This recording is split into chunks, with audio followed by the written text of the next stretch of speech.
مریم نواز اور منصور علی خان کی leak video پر senior صحافی عمران ریاض خان کا رد عمل آ گیا۔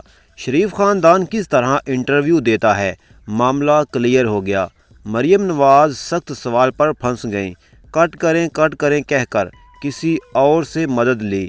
منصور علی خان نے مریم نواز سے نواز شریف کی مرسڈیز سے متعلق سوال پوچھا تو مریم نواز نے کہا کہ وہ تحفہ 90 کی دہائی میں ملا تھا۔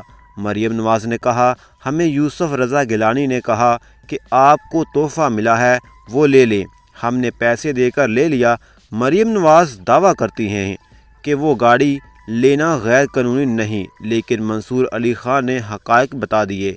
توشہ خانہ قانون کے مطابق گاڑی کا تحفہ آپ گھر نہیں لے جا سکتے۔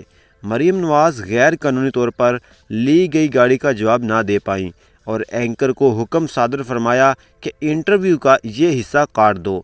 مریم نواز نے کہا، میری کوئی مرسڈیز گاڑی نہیں۔ تو عمران ریاض خان نے مریم نواز کی گاڑی کی تصویر شیئر کرتے ہوئے لکھا، ایسا کیوں ہوتا ہے کہ مریم نواز صاحبہ جب بھی کوئی دعویٰ کرتی ہیں الٹا پڑ جاتا ہے۔ صحافی صابر شاکر کی ٹویٹ کو ری ٹویٹ کرتے ہوئے لکھا، میں سمجھا یہ فوٹو شاپ کا کمال ہے۔